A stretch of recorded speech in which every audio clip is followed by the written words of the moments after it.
പോലീസുകാരനാവണമെന്ന് ഭയങ്കര ആഗ്രഹം കൊണ്ട് ഒരു വർഷം മുഴുവൻ ഞാൻ ഈ ജോലി കഴിഞ്ഞിട്ട് രാത്രി മൊത്തം ഇരുന്ന് നോട്ട്സൊക്കെ എഴുതി ഉണ്ടാക്കി ഈ ക്വസ്റ്റ്യൻസ് എല്ലാം പഠിച്ചു. നമ്മുടെ മനസ്സിന് ഇഷ്ടപ്പെടുന്ന പ്രവൃത്തി ചെയ്താൽ അത് ജോലിയല്ല എന്ന് മാറും. അപ്പോൾ ഞാനൊരു ഈ ഒരു ആദ്യത്തെ ഒരു 5-6 വർഷം മാത്രമേ എനിക്ക് ജോലിയായിട്ട് കണ്ടുള്ളൂ. ഇപ്പോൾ ലാലേട്ടൻ, മമ്മൂട്ടി അവരുടെ ഫെയിമൊക്കെ അവർക്ക് പ്രശസ്തിയും പണവും അവർ കാണാത്ത ലക്ഷറി ഒന്നും ഇല്ല. ഇനി അവരെ തെളിയിപ്പിക്കുന്ന അവർക്ക് ആ ഒരു അഭിനിവേശം കൊണ്ട് മാത്രമാണ്. ഭയങ്കര എന്നെ പോലെ അല്ലെങ്കിൽ കുറച്ച് പേരെ നമ്മളൊരു എക്സാമ്പിൾ വെച്ചിട്ട് ഒരിക്കലും അതിനെ ജനറലൈസ് ചെയ്യാൻ പാടില്ല. End of the day study എന്ന് പറയുന്ന സാധനമാണ് നമ്മുടെ ഭാവി സുരക്ഷിതമാക്കുക. പക്ഷെ നമ്മളൊരു സ്റ്റേജ് മനസ്സിലാക്കണം, നമുക്കത് ആ പാഷൻ നമ്മളെ മുന്നോട്ട് കൊണ്ടുപോകില്ല, അല്ലെങ്കിൽ നമുക്ക് അതിനകത്ത് എക്സൽ ചെയ്യാൻ പറ്റില്ല എന്ന് തിരിച്ചറിഞ്ഞാൽ അത് ഡ്രോപ്പ് ചെയ്തിട്ട് പ്ലാൻ ബിയിലേക്ക് പോകണം. ഇപ്പോൾ ഒരു ഷെഫ് കോട്ട് ഇട്ടിട്ട് നിന്ന് കഴിഞ്ഞാൽ എനിക്ക് ലോകത്ത് ഏത് ഒരു മീറ്റിങ്ങിന് പോകാനും, അല്ലാതെ എനിക്ക് ഡ്രസ്സ് ചെയ്യുമ്പോഴൊക്കെ എനിക്കൊരു ഭയങ്കര വിഷമമാണ്, നടക്കടാണ്. കാരണം എന്ന് പറഞ്ഞ സാധനം 100% ആൾക്കാർക്ക് എപ്പോഴും നമ്മളെ ഹാപ്പി ആക്കുന്ന ഒരു കാര്യവും നമ്മളെ എന്തൊക്കെ ലൈഫിലൊക്കെ ഉണ്ടെങ്കിലും അതാണ് നമ്മളെ നിലനിർത്തുന്നത്. കിച്ചണിലൊരു ബോറില്ല. ബോറുള്ള കിച്ചൺ ആണെങ്കിൽ അവിടെ ഫുഡ് മോശമായിരിക്കും. കാരണം അവിടെ തിരക്കുള്ള ഒരു കിച്ചണിൽ നമുക്കൊന്നും ചിന്തിക്കാൻ പോലും സമയമില്ല. നിങ്ങളുടെ മൈൻഡിൽ വേറെ ഒന്നും വരില്ല. അന്ന് ഫിസിക്കൽ ടെസ്റ്റ് തോറ്റത് എത്ര നന്നായി സർ. അതെല്ലാവരും എൻ്റെ ഉള്ളിൽ ഭയങ്കര ആഗ്രഹമാണ് ആവണമെന്ന്. ഭയങ്കര അത് പോലീസിനോട് ഭയങ്കര ഒരു ഇഷ്ടമാണ്.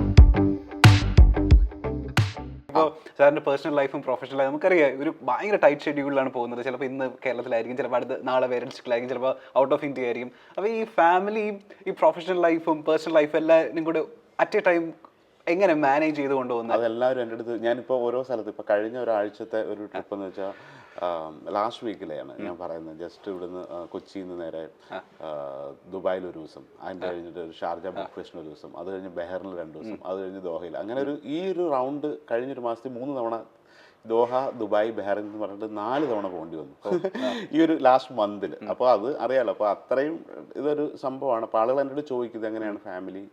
ശരിക്കും ഇതാ ഞാൻ ആദ്യം പറഞ്ഞത് തന്നെയാണ്, ഫാമിലിയുടെ ഒരു സപ്പോർട്ട് ഇല്ലാതെ ഒരാൾക്കൊന്നും ഒരിക്കലും ഇങ്ങനെ യാത്ര ചെയ്യാനൊന്നും പറ്റില്ല. അപ്പം പ്രത്യേകിച്ച് എനിക്ക് 2 കുട്ടികളുണ്ട്. എൻ്റെ മകൻ ഇപ്പോൾ 10ാം ക്ലാസ്സിലാണ് പഠിക്കുന്നത്, ഒരു പ്രൊഫഷണൽ, മോള് +2 പഠിക്കുന്നു. അപ്പോൾ അവർക്കും നമ്മളുടെ ഒരു സാമീപ്യം ആവശ്യമുണ്ട് ആ ഒരു സമയത്ത്. അപ്പോൾ അവരോടൊക്കെ ഞാൻ പറഞ്ഞത്, ഇപ്പോൾ ഒരു സമയത്ത് എനിക്കിതിന് വേണ്ടിയിട്ട് ഞാനിപ്പോൾ ഈ ഒരു അൺഫോർച്ചുനേറ്റ്ലി എൻ്റെ ഒരു 44ാമത്തെ വയസ്സിലാണ് നമ്മൾ ബിസിനസ്സായിട്ട് ചെയ്തു തുടങ്ങി. ആ ഒരു സമയത്ത് ഈ ഒരു നെക്സ്റ്റ് 3 years ഒരു എനിക്ക് വേണ്ടിയിട്ട് എനിക്കിതിന് വേണ്ടിയിട്ട് ഫുള്ള് ഫോക്കസ് ചെയ്യാൻ പറ്റിയാൽ എൻ്റെ ഒരു അവർക്ക് മനസ്സിലായത് ഒരു 750ഓളം പേർക്ക് പുതിയ ജോലി ഈ സമയം കൊണ്ട് തന്നെ ക്രിയേറ്റ് ചെയ്യാൻ പറ്റി. അപ്പം ഇനി ഇങ്ങനെ ഇതേ ഒരു ലെവലിൽ എനിക്കൊരു 2 വർഷത്തോടെ മുന്നോട്ട് പോയാൽ കുറഞ്ഞ ഒരു 1000, 1500, 2000 പേർക്കൊക്കെ ചിലപ്പം ജോലി കൊടുക്കാൻ പറ്റിയേക്കുന്ന ഓപ്പർച്യൂണിറ്റിയാണ് മുന്നിലുള്ളത്. അപ്പോൾ അത് രണ്ടും കൂടെ മാനേജ് ചെയ്യണം. അതിൻ്റെ കൂടെ സെയിം ടൈം ഇത്രയും പേരുടെ സ്റ്റാഫിനെ മാനേജ് ചെയ്യണം. ഇത്രയും പുതിയ ബിസിനസ് അതിൻ്റെ കൂടെ തന്നെ ഇപ്പം നമ്മളൊരു 30ഓളം പുതിയ പ്രൊജക്റ്റ് സൈൻ ചെയ്തിട്ടുണ്ട്. അപ്പോൾ ഓൾറെഡി 15 റെസ്റ്റോറൻറ്റ്സ് 2 വർഷം കൊണ്ടായി. ഇനി ഒരു അടുത്ത വർഷം കൊണ്ട് ചിലപ്പോൾ ഒരു 30-40 എത്തും. അപ്പോൾ ഇതിൻ്റെയൊക്കെ ലോങ് ഡിസ്കഷൻ, ഒരു പ്രൊജക്റ്റ് ആവുക എന്ന് പറയുന്നത് അറിയാമല്ലോ, ആദ്യം പ്രോപ്പർട്ടി കാണണം, അവരുമായിട്ട് പല ഡിസ്കഷൻസ് ഉണ്ടാവും, ഇൻവെസ്റ്റേഴ്സ് ഉണ്ടാവും, ചിലപ്പോൾ ലാൻഡ് ലോഡ്സുമായിട്ട് ഉണ്ടാവും, മൾട്ടിപ്പിൾ വിസിറ്റ്സ് ഉണ്ടാവും, പിന്നെ കുറേ ഓൺലൈൻ മീറ്റിംഗ് ഒക്കെ കഴിഞ്ഞിട്ടാണ് ഒരു ഫൈനൽ സൈൻ ആവുക. അപ്പോൾ ഇതൊക്കെ ഇതിൻ്റെ ഇടയിൽ നടക്കണം.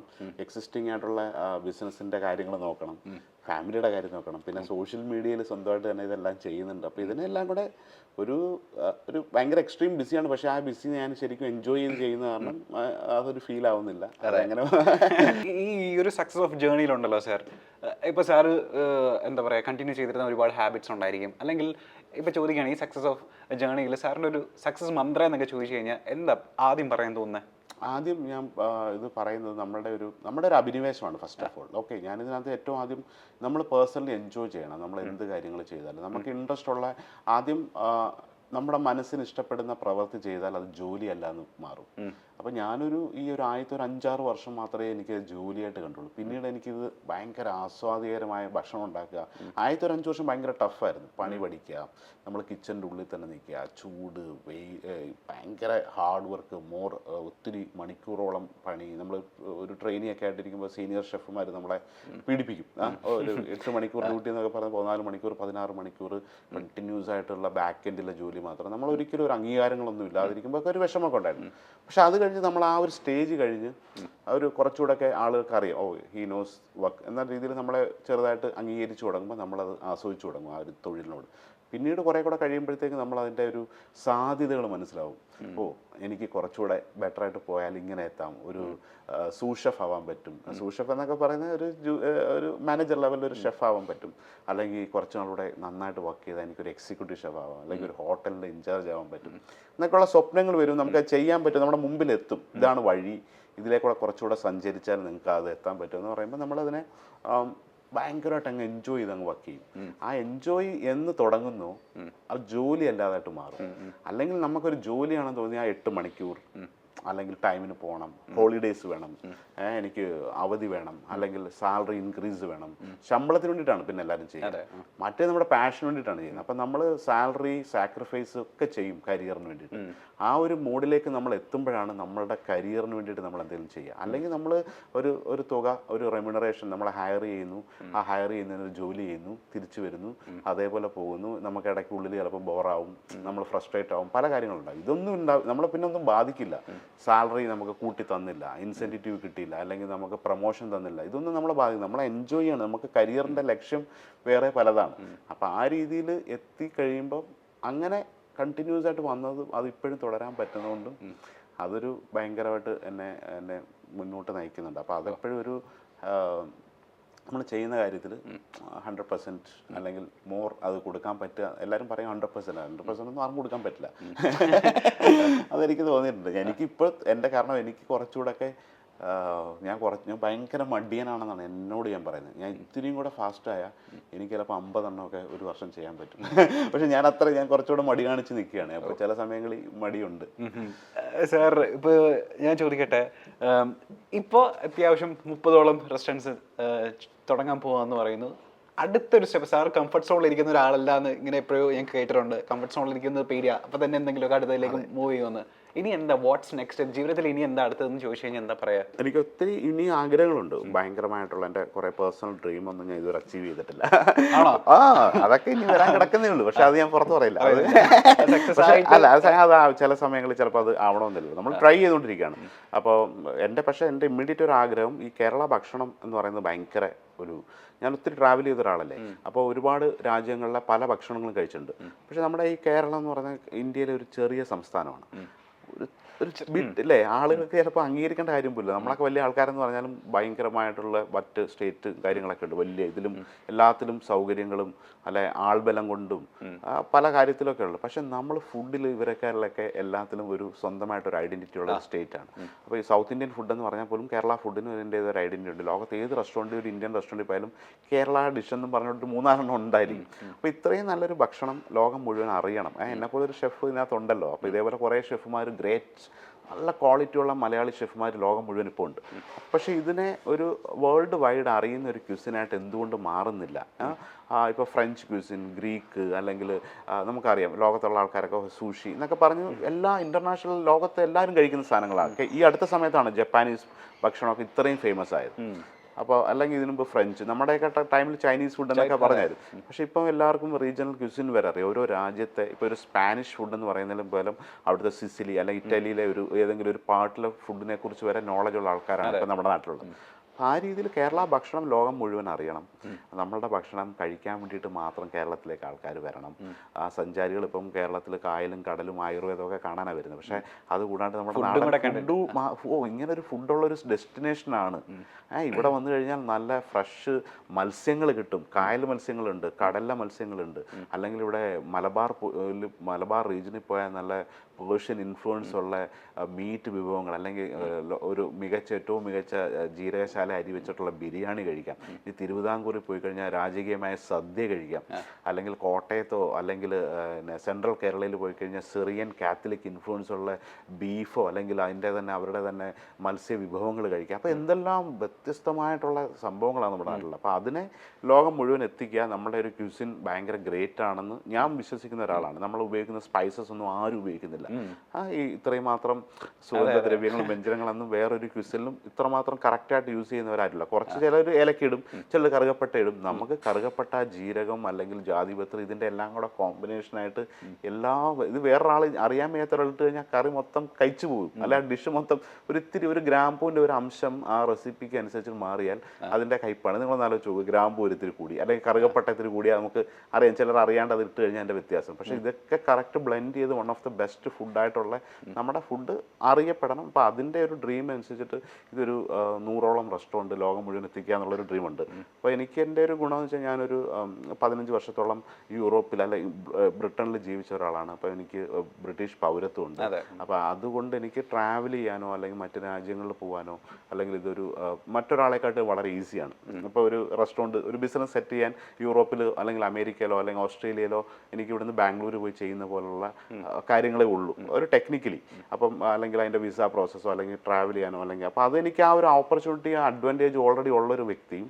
അപ്പോൾ എനിക്ക് എന്തുകൊണ്ടും ഇത് കറക്റ്റായിട്ട് കൊണ്ടുപോയി കഴിഞ്ഞാൽ 100ൽ പരം റെസ്റ്റോറൻറ്റ് ലോകത്തെ എല്ലാ സിറ്റികളിലും അല്ലെങ്കിൽ മലയാളികളുള്ളതോ അല്ലെങ്കിൽ ഈ ഭക്ഷണം താല്പര്യമുണ്ടെന്നൊക്കെ. അപ്പോൾ അതൊരു ഡ്രീമാണ്. പിന്നെ നമ്മുടെ ഏറ്റവും അടുത്തൊരാഗ്രഹം വെച്ചാൽ നമ്മുടെ ഈ ഭക്ഷണത്തിൻ്റെ വിവരങ്ങളെല്ലാം ശേഖരിച്ച് വെച്ച് ഒരു അടുത്ത തലമുറയ്ക്ക് പകർന്നു കൊടുക്കുന്ന ഒരു അക്കാഡമി ഉണ്ടാക്കണമെന്നും കൂടെ. ഇനി ഞാനൊരു അനാവശ്യമായിട്ടുള്ള ചോദ്യം ചോദിക്കട്ടെ. എനിക്ക് സാറിൻ്റെ അടുത്ത് ചോദിക്കാനേ താല്പര്യമില്ല, എന്നാലും അറിയാനുള്ള ഒരു ക്യൂരിയോസിറ്റി കൊണ്ട് ചോദിക്കുന്നതാണ്.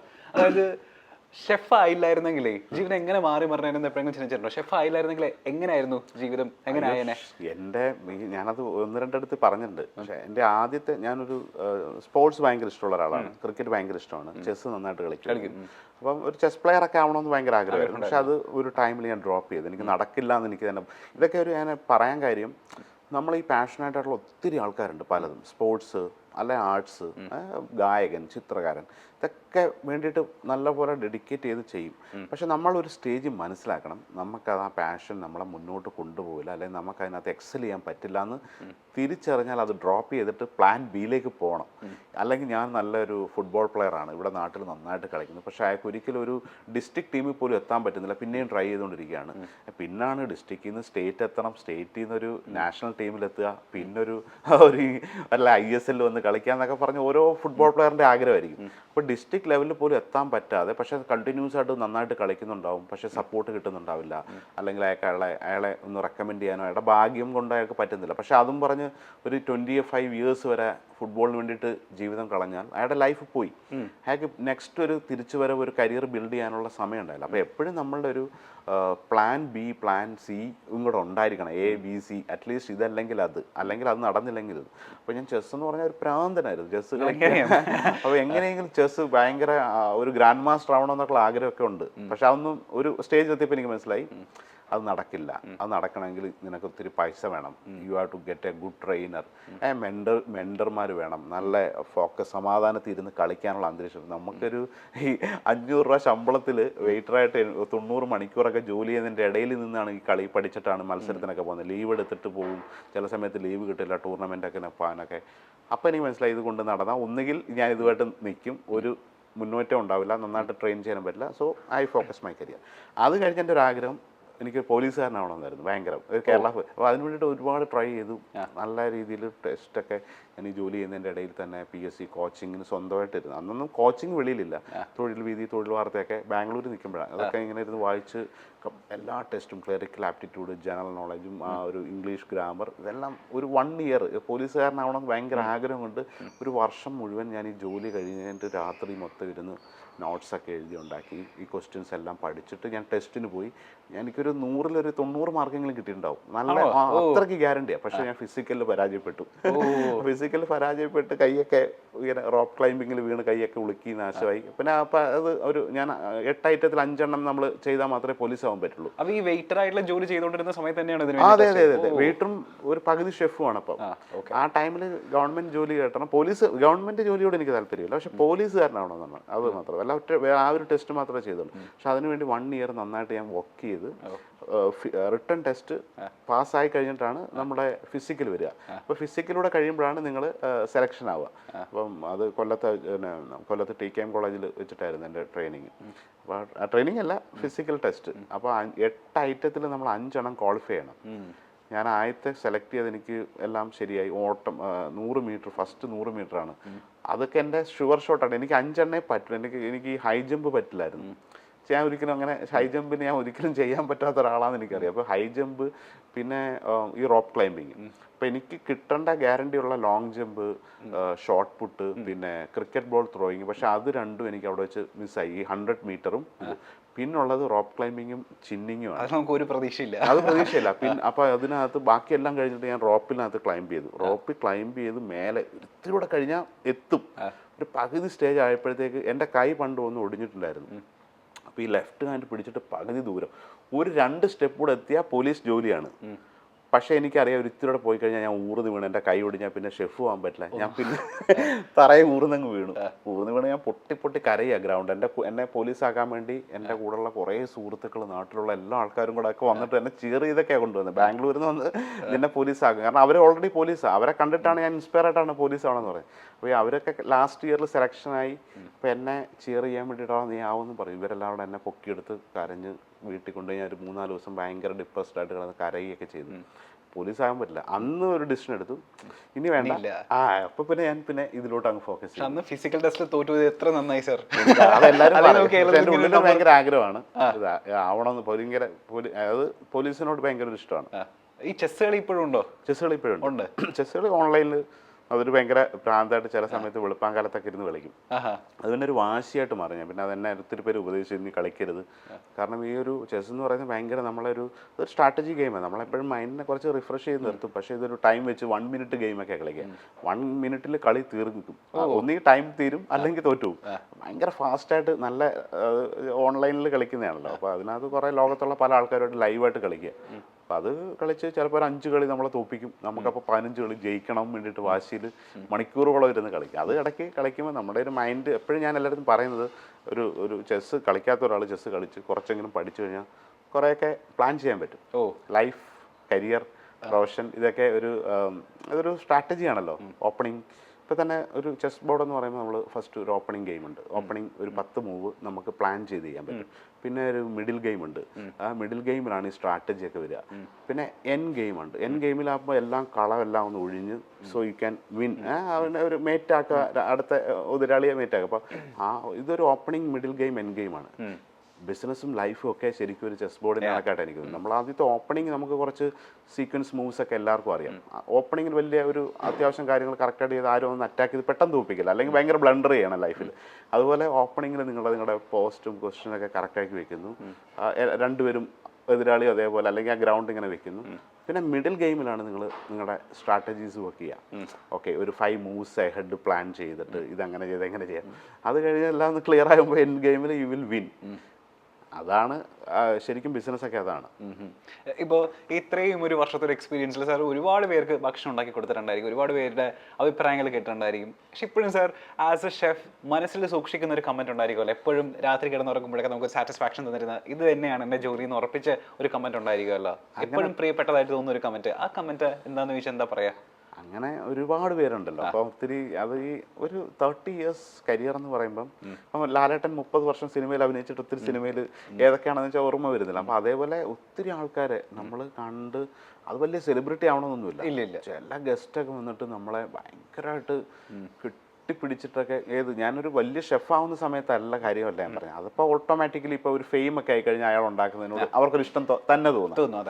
ഇപ്പം ഞാൻ ചിലപ്പോൾ നല്ല അല്ലെങ്കിൽ പോലും ഷെഫ് പിള്ള ഉണ്ടാക്കി തന്നല്ലേ കൊള്ളാമെന്നുള്ളൊരു തോട്ട് വരും ചിലപ്പോൾ. അത് സ്വാഭാവികം. പക്ഷെ ഞാൻ സാധാരണ എന്നെ ആരും അറിയാത്ത സമയത്തൊക്കെ നമ്മൾ ഭക്ഷണമൊക്കെ ഉണ്ടാക്കിയിട്ട് ചിലർക്ക് അത് ഇഷ്ടപ്പെട്ടിട്ടൊക്കെ അതൊക്കെ എന്നെ ഭയങ്കരമായിട്ട് അങ്ങനെയൊക്കെ ഒത്തിരി അതൊക്കെ ഒരു ഷെഫെന്നല്ല, ഈ ഭക്ഷണം ഉണ്ടാക്കി കൊടുക്കുന്ന എല്ലാവരുടെയും ഉള്ളിൻ്റെ ആഗ്രഹം അതായിരിക്കും.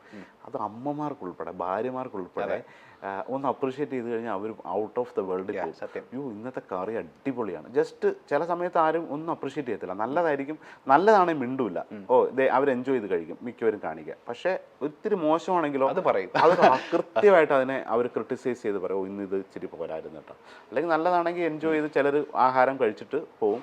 പക്ഷേ അത് നല്ലതാണെങ്കിലും അല്ലെങ്കിൽ ആ ഉണ്ടാക്കിയ ഒരു എഫർട്ട്, ഒരു കുക്കിംഗ് എന്ന് പറഞ്ഞാൽ ഒരു ഭയങ്കര ഒരു സംഭവമാണ് എന്നെനിക്ക് എല്ലാവർക്കും ചിലപ്പോൾ പറയില്ല. അത് നമ്മൾ ഇതിനകത്ത് നിന്നുകൊണ്ട് ഇറ്റ്സ് നോട്ട് ഈസി. ഇല്ല സാർ, അത് പണ്ടൊരു ട്രോൾ ഉണ്ടായിരുന്നു സോഷ്യൽ മീഡിയയിൽ, നമ്മൾ എന്തിനാ ജീവിക്കുന്നത്, കഴിക്കാനാണെന്ന് പറയുമ്പോൾ എല്ലാവരും ചിരിക്കും, പക്ഷെ അല്ല, കഴിക്കാൻ വേണ്ടിയിട്ട് തന്നെയാണ്. അതാണല്ലോ ഏറ്റവും ഹാപ്പിനെസ് വെച്ച് അത് ഭയങ്കര ഹാപ്പിനെസ് അല്ലേ. നിങ്ങൾക്ക് വേറെ എന്ത് കാര്യം, നിങ്ങളൊരു വലിയൊരു ഏറ്റവും സൂപ്പർ പ്രീമിയം കാർ വാങ്ങിച്ചെന്ന് വെച്ചാൽ 1 month കഴിയുമ്പോൾ അതിൻ്റെ ക്രൈസ് കുറയും. നിങ്ങൾ യാത്ര ചെയ്ത് കുറേ കാലം എൻ്റെ കാറാണ്, നിങ്ങൾ ഇനി ഒരു സൂപ്പർ ഏറ്റവും വലിയ ലേറ്റസ്റ്റ് ആയിട്ടൊരു ഐഫോൺ ആപ്പിളിൻ്റെ ഒരു പ്രൊഡക്റ്റ് വന്നു, ഒരാഴ്ച 2 ആഴ്ച യൂസ് ചെയ്യുമ്പോൾ അത് മാറും. ഒരു ബ്രാൻഡഡ് ഷർട്ട് വാങ്ങി 2-3 തവണ ഇട്ട് കഴിയുമ്പോൾ മാറും. ഇന്ന് ബ്രേക്ക്ഫാസ്റ്റ് കഴിച്ചാൽ ഉച്ചയാകുമ്പോൾ നിങ്ങൾക്ക് വിശക്കും, നിങ്ങൾക്ക് വീണ്ടും നല്ല ഭക്ഷണം വേണം. അത് ഞാൻ എക്സൈറ്റഡ് ആണ് ഉച്ചക്കലത്തെ ഭക്ഷണം കഴിക്കാൻ വേണ്ടി. എക്സൈറ്റ്മെന്റ് എല്ലാവർക്കും ഉണ്ട്. അതുപോലെ ഉച്ചയ്ക്ക് വിഷാദമായിട്ട് കഴിച്ചാലും 4 മണിയാകുമ്പോൾ ഒരു ചായ കിട്ടിയാൽ നമ്മുടെ ഹാപ്പിയാണ്. വീണ്ടും 8 മണിയാകുമ്പോൾ വീണ്ടും വിശക്കുമ്പോൾ നമുക്ക് ഡിന്നർ വേണം. ഭക്ഷണം എന്ന് പറഞ്ഞ സാധനം 100% ആൾക്കാർക്ക് എപ്പോഴും നമ്മളെ ഹാപ്പി ആക്കുന്ന ഒരു കാര്യവും നമ്മളെ എന്തൊക്കെ ലൈഫിലൊക്കെ ഉണ്ടെങ്കിലും അതാണ് നമ്മളെ നിലനിർത്തുന്നത്. ലൈഫ് അല്ലേ, ഒരു 2 ദിവസം ഒന്ന് വിശന്നൊന്നും ഇരുന്ന് നോക്ക്. പണ്ടത്തെയൊക്കെ കാര്യങ്ങൾ ചിലപ്പോൾ ആ ഒരു ടൈമിൽ നമ്മൾ അന്നത്തെ സാഹചര്യം കൊണ്ട് നമുക്ക് വിശന്ന് ലോങ് അവേഴ്സ് ഇരിക്കാൻ പറ്റും. കാരണം അങ്ങനെ ഒരു ഓപ്പർച്യൂണിറ്റി ഇല്ല. വീട്ടിൽ വന്നാൽ ചിലപ്പം സാമ്പത്തിക സ്ഥിതി ഇല്ല. നിങ്ങൾക്ക് ചിലപ്പോൾ ഒന്നും ഓർമ്മയുണ്ടാവില്ല, ഒരു 20-30 years ബാക്കുള്ള ഒരു 80s 90s ചില സാധാരണ ഫാമിലിയിലൊക്കെ ബ്രേക്ക്ഫാസ്റ്റ് കഴിഞ്ഞാൽ ലഞ്ച് എന്ന് പറഞ്ഞ സെക്കൻഡ് മീലിന് വേണ്ടിയിട്ട് വലിയൊരു ഗ്യാപ്പാണ്. ഭയങ്കരമായിട്ട് വിശപ്പുണ്ടായാലും അതിനെ ഇപ്പോഴത്തെ പിള്ളേർക്ക് ഒരു 3 മണിക്കൂർ പോലും വിശന്നിരിക്കാൻ പറ്റില്ല. കാരണം ലൈഫ് അവർക്ക് എന്തും നമ്മുടെ വില്ലിനനുസരിച്ച് വാങ്ങിച്ച് കഴിക്കാൻ പറ്റിയ ലൈഫ് സ്റ്റൈൽ, ഒരു ജീവിത സാഹചര്യം നമ്മുടെ നാട്ടിലുണ്ട്. ഈ വിശപ്പ് ഭക്ഷണം എന്നൊക്കെ പറയുന്നത് ഭയങ്കര. അപ്പം അങ്ങനെ ഒരുപാട് ആൾക്കാരെ എനിക്ക് അങ്ങനെ ഓർത്തെടുക്കാൻ പറ്റിയ ഒത്തിരി നല്ല മുഹൂർത്തങ്ങൾ. അതുകൊണ്ടാണല്ലോ നമ്മൾ വീണ്ടും ഇപ്പോൾ ലാലേട്ടനൊക്കെ പറയത്തില്ലേ, അവരൊക്കെ സിനിമയിൽ ഇങ്ങനെ ഓരോ നല്ല നല്ല കഥാപാത്രങ്ങൾ അഭിനയിച്ച് അവർക്ക് ഭയങ്കര ഇഷ്ടമായി. ഇപ്പം നമ്മൾ വിചാരിക്കും ഈ 30 yearsന് മേലെ അവരൊക്കെ അഭിനയിച്ചിട്ടും വെറും പൈസയ്ക്ക് വേണ്ടിയിട്ടായിരിക്കില്ലല്ലോ. അവരുടെ ഫെയിം കഴിഞ്ഞു. ഇപ്പം ലാലേട്ടൻ, മമ്മൂട്ടി, അവരുടെ ഫെയിമൊക്കെ അവർക്ക് പ്രശസ്തിയും പണവും അവർ കാണാത്ത ലക്ഷറി ഒന്നും ഇല്ല. ഇനി അവരെ തെളിയിപ്പിക്കുന്ന അവർക്ക് ആ ഒരു അഭിനിവേശം കൊണ്ട് മാത്രമാണ്. അപ്പൊ അതിങ്ങനെ ചെയ്ത് വരുന്നത്. അതേപോലെ നമുക്കും ഇങ്ങനെ വരും. പണ്ടേ നമ്മളൊക്കെ പഠിച്ചിരുന്ന സമയത്ത് എങ്ങനെ മാർക്കൊക്കെ നമുക്ക് കുറവാണ്, അല്ലെങ്കിൽ പഠിക്കാൻ കഴിവില്ലാത്തൊരു കുട്ടിയെ എപ്പോഴും ടീച്ചേഴ്സ് പറയുന്ന ഒരു കമന്റാണ്, നിങ്ങളുടെ ഭാവിയെ പറ്റി ആലോചിക്കുന്ന സമയത്ത് പേടിയാവുന്നു. അതായത് നമ്മൾ പഠിക്കാൻ നല്ലല്ല എന്നുണ്ടെങ്കിൽ എന്തോ കരിയർ സുരക്ഷിതമല്ല എന്നാണ് പറയുന്നത്, നമ്മളുടെ കരിയർ ബുദ്ധിമുട്ടുള്ളതാണെന്നാണ്.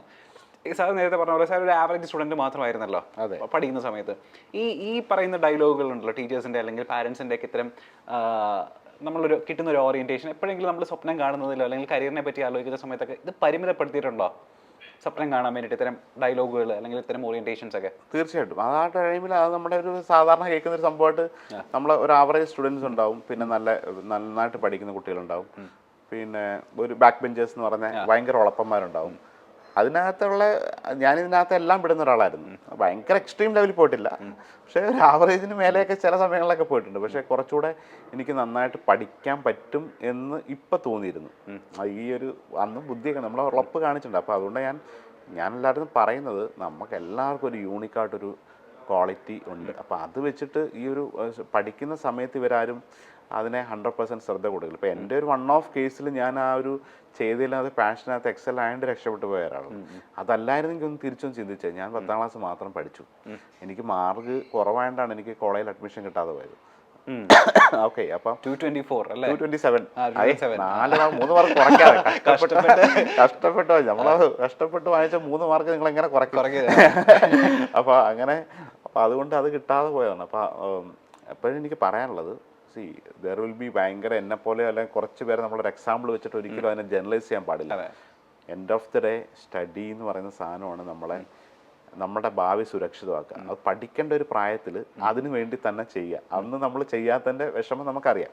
അപ്പം ചിലർ ഈ പഠിച്ചില്ലെങ്കിലും ഭയങ്കര രക്ഷപ്പെടുന്നു പറഞ്ഞു. അപ്പോൾ അവരെ വെച്ചിട്ടായിരിക്കും ഇവരെല്ലാവരെയും കൂടെ കമ്പയർ ചെയ്തിട്ട് പറയാം. അപ്പോൾ പക്ഷെ അത് ശരിക്കും തെറ്റായിട്ടുള്ളൊരു പ്രവണതയാണ്. സ്കൂളിംഗ് എന്ന് പറയുന്ന ഒരു ടൈമിൽ നിങ്ങൾ അറ്റ്ലീസ്റ്റ് ഒരു 8, 9, 10, 11, 12 എന്ന് പറയുന്ന ആ ഒരു പീരീഡ് ഭയങ്കര ഒരു ഇമ്പോർട്ടൻ്റ് ആണ് ഒരു ടീനേജറുടെ. അവിടെ വെച്ചിട്ടാണ് നമ്മൾ ഡിസ്ട്രാക്റ്റ് ആയി പോകുന്നത്. അവിടെ വെച്ചിട്ടാണ് നമ്മൾ പല ഒരു കുട്ടിയിൽ നിന്നൊരു മുതിർന്ന കുട്ടിയായിട്ട് മാറുന്ന അല്ലെ ആ ഒരു പീരീഡിലാണ് നമ്മൾ പല ഫ്രണ്ട്ഷിപ്പ് മാറും, സ്കൂള് മാറും, കുറച്ചുകൂടെ ഫ്രീഡങ്ങൾ കിട്ടുമ്പം ലൈഫിനെ എങ്ങനെ വേണമെങ്കിലും ആ ഒരു 8 yearsലൊക്കെ വളരെ കറക്റ്റായിട്ട് കൊണ്ടുപോകുന്നവരൊക്കെ ഭയങ്കര സക്സസ്ഫുൾ ആയിട്ട് എനിക്ക് തോന്നിയിട്ടുണ്ട്. പഠനവും സ്മാർട്ടും എന്നാൽ കരിയറിനെ കുറിച്ചൊരു ചിന്തയുള്ളവരൊക്കെ ദേ ആർ പ്രൊഫഷണലി ഹാപ്പിയാണ്. Okay. അവരുടെ പേഴ്സണൽ ലൈഫ് എങ്ങനെയൊക്കെയാണെന്ന് ചിലപ്പോൾ മാറി മറിഞ്ഞേക്കാം, അത് അവരുടെ കയ്യിരിപ്പ് കൊണ്ടായിരിക്കും. അല്ലെങ്കിൽ ദേ ആർ പ്രൊഫഷണലി ഇവരെല്ലാവരും ഈ 8ാം ക്ലാസ് മുതലേ എനിക്കറിയാവുന്ന കുറേ എൻ്റെ പ്രായത്തിലുള്ളതും പിന്നുള്ളവരെ കുട്ടികളുണ്ട്. അവർ 12th കഴിഞ്ഞ് എനിക്കിതാണ് എൻ്റെ ലക്ഷ്യം, എനിക്കിത് പഠിക്കണം, അവരിപ്പോഴേ അതിന് ആഗ്രഹമാണ്. അപ്പോൾ അതിനു വേണ്ടിയിട്ട് അവർ കറക്റ്റായിട്ട് വർക്ക് ചെയ്ത് അവരൊക്കെ ഒരു ബെറ്റർ ലൈഫിലേക്ക് എത്തിയതായിട്ട് എനിക്ക് ഒരു ഡാറ്റ അനലൈസ് ചെയ്ത പോലെ എനിക്ക് തോന്നിയിട്ടുണ്ട്. അപ്പം എപ്പോഴും നമ്മൾ ആരൊക്കെ എന്തൊക്കെ പറഞ്ഞാലും പഠനമായിരിക്കും നമ്മളെ ഹയറിലേക്ക് ഉണ്ട്. അപ്പൊ പഠിക്കാണ്ടിരിക്കരുത്. ഇനി അവസാനമായിട്ട് സാർ ഇന്റർവ്യൂ അവസാനിപ്പിക്കുന്നതിന് മുന്നേ ഒരു ക്വസ്റ്റ്യൻ കൂടെ ചോദിക്കട്ടെ. സാർ ഈ പറഞ്ഞ പോലെ പണ്ടത്തെ പോലെയല്ല ഇപ്പൊ ഷെഫ് എന്ന് പറഞ്ഞാൽ സാർ തന്നെ ഒരു ബ്രാൻഡ് ആക്കി എടുത്തിട്ടുണ്ട് ഈ പെർട്ടിക്കുലർ പ്രൊഫഷൻ. അതിന് കുറേയൊക്കെ സാറിനാണ് കൺഗ്രാജുലേഷൻസ് തരേണ്ടത്. ഇപ്പോൾ ഒരു ജൂനിയർ ആയിട്ട് സാറിന്റെ മുന്നിലേക്ക് ഒരു ഷെഫ് വരുന്ന സമയത്തേ അവർക്ക് കൊടുക്കാൻ പറ്റുന്ന ദ ബെസ്റ്റ് അഡ്വൈസ് എന്താ? തീർച്ചയായിട്ടും ഞാൻ പറയും, ഞാൻ എൻ്റെ ഒരു കരിയർ തന്നെ അവരുടെ മുമ്പിൽ കൊടുക്കും. ഞാൻ പറയും, ഞാനൊരു 25 ഇയേഴ്സ് കൊണ്ട് നേടിയെടുത്തൊരു സാധനമാണിത്. അത് നിങ്ങൾക്കും പറ്റും. പക്ഷെ നിങ്ങൾക്ക് ഇനിയത്തെ സാഹചര്യം മാറി. ഞാൻ 25 വർഷം എടുത്തത് ഭയങ്കര സ്ട്രഗിൾ ചെയ്തിട്ടുള്ള കാര്യമാണ്. ഇപ്പം അതിൻ്റെ ആവശ്യമില്ല. നിങ്ങൾക്ക് ചിലപ്പോൾ ഒരു 7 ഇയേഴ്സ് എടുത്താൽ ചിലപ്പോൾ നിങ്ങൾക്ക് ഇതുപോലൊരു ബെസ്റ്റ് ഷെഫ് ആവാൻ പറ്റും. ബിസിനസ് ചെയ്യുക എന്ന് പറയുന്നത് വേറൊരു ഗെയിമാണ്. It's A different ball game. ഞാനത് എല്ലായിടത്തും അഡ്വൈസ് ചെയ്യില്ല.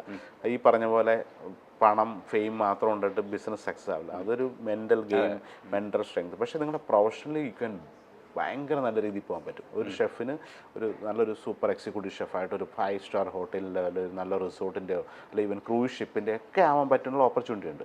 ബിസിനസ്സിലേക്ക് വരുന്നവരടുത്ത് ഞാൻ പറയും, അത് കുറച്ചുകൂടെ പഠിച്ച് നിങ്ങൾക്ക് ഈ സമ്മർദ്ദങ്ങളൊക്കെ താങ്ങാൻ പറ്റിയാൽ ഫെയിം, മണി ഇതെല്ലാം ഉണ്ടാവും. ബട്ട് ആ മെൻ്റൽ സ്ട്രെസ് എന്ന് പറയുന്ന സാധനം അത് വിവരിക്കാൻ പറ്റത്തില്ല ചില സമയങ്ങളിൽ. ഞാനിപ്പോൾ ഒത്തിരി റെസ്റ്റോറൻറ്റ് ഓണേഴ്സിനെയൊക്കെ പരിചയമുണ്ടല്ലോ. അപ്പോൾ അവരൊക്കെ അനുഭവിക്കുന്ന അവരുടെയൊക്കെ ഇതൊക്കെ ആയിട്ട് നമുക്ക് മനസ്സിലാകുന്നുണ്ട്. അത് ഞാൻ ഒരിക്കലും അഡ്വൈസ് ചെയ്യില്ല. അത് നിങ്ങൾ സ്വയം നേടിയെടുത്തിട്ട് ചെയ്യേണ്ട ഒരു കാര്യമാണ്. അതിനകത്തൊരു വൺ ഓഫ് ടൈം, അതിനകത്ത് ചാൻസ് ഇല്ല. പിന്നെ വിൻ മാത്രമേ ഉള്ളൂ. അപ്പോൾ വിൻ ആവാണ്ടിരുന്നു കഴിഞ്ഞാൽ പിന്നെ തകർന്നു. കരിയറിൽ എപ്പോഴും തിരിച്ചു വരാൻ പറ്റും. ബിസിനസ്സിൽ അങ്ങനെ തിരിച്ചു വരാനൊന്നും പറ്റില്ല. ഈ ഇൻഡസ്ട്രി പൊട്ടി പിന്നെ ഭയങ്കര പാടാണ്. അപ്പം എല്ലാ ഷെഫുമാരടുത്തും ഞാൻ പറയുന്നത് ഇറ്റ്സ് എ ഗ്രേറ്റ്, ഭയങ്കരമായൊരു കരിയർ, പാഷനാണ്. ആദ്യത്തെ ഒരു 5 വർഷം ഭയങ്കര ഡിഫിക്കൽട്ടായിരിക്കും. പിന്നെ നിങ്ങൾ എൻജോയ് ചെയ്യും. കാരണം ഓരോ ദിവസവും പുതിയ, നമുക്ക് ഒരിക്കലും ബോറടിക്കത്തില്ല കിച്ചണിൽ. യു കാൺ കിച്ചണിലൊരു ബോറില്ല.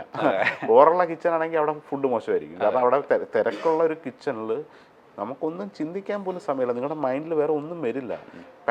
ഭയങ്കര ബഹളം, കെയോട്ടി, ഷെഫ് ഇങ്ങനെ ഓർഡർ വിളിച്ച് പറയുന്നത് യെസ് ഷെഫ് പറയുന്നു, ഫയർ, പിള്ളേരെടുത്ത് അങ്ങോട്ടും ഇങ്ങോട്ടും അടി, പാത്രങ്ങളുടെ ഒരു സൗണ്ടൊക്കെ ഉണ്ടല്ലോ. അതൊക്കെ ഇപ്പം എന്നെ പോലെ ഒരാൾക്ക് അതൊക്കെ കേൾക്കുമ്പോൾ ആ കിച്ചണിലോട്ട് കയറുമ്പോൾ ഐ എം മോസ്റ്റ് കംഫർട്ടാണ്. എനിക്ക് വേറെ അടുത്തൊക്കെ ഇരിക്കുന്നതോ ഒരു ഷെഫ് കോട്ട് ഇട്ടിട്ട് നിന്ന് കഴിഞ്ഞാൽ എനിക്ക് ലോകത്ത് ഏത് ഒരു മീറ്റിങ്ങിന് പോകാനും, അല്ലാതെ എനിക്ക് ഡ്രസ്സ് ചെയ്യുമ്പോഴൊക്കെ എനിക്കൊരു ഭയങ്കര വിഷമമാണ്, നാണക്കേടാണ്. ചില സമയങ്ങളിൽ സൂട്ടൊക്കെ ഇടുമ്പോൾ പറയുമ്പോൾ ഐ എം നോട്ട് കംഫർട്ടബിൾ. ഞാൻ പിന്നെ നിർബന്ധപൂർവ്വം ഇടുന്നതാണ്. എനിക്ക് ഉള്ളിലിടുമ്പോൾ എൻ്റെ ഉള്ളിലൊരു ഇപ്പോഴൊരു നമുക്കൊരു ഇൻഫീരിയോറിറ്റി കോംപ്ലക്സ് വരും. ഞാനത് ഇട്ടാൽ എനിക്ക് സെറ്റ് ആവുന്നില്ല. നമ്മളത് ഇട്ട് ശീലമല്ല. പക്ഷേ ഞാൻ ഷെഫ് കോട്ട് ഇട്ടിട്ട് നിങ്ങൾ പറ, ഏറ്റവും വലിയ കോൺഫിഡൻസ് എവിടെ വേണമെങ്കിലും പോകാം, എവിടെ വേണമെങ്കിലും ഞാനത് ബസ്സിനകത്ത് കയറി പോകാം, യാത്ര. എനിക്ക് ഐ ഡോണ്ട് ഫീൽ ഏറ്റവും കംഫർട്ട് ഒരു ഷെഫിൻ്റെ കോട്ട് ഇട്ടിട്ട് ഐ എം ഹാപ്പി.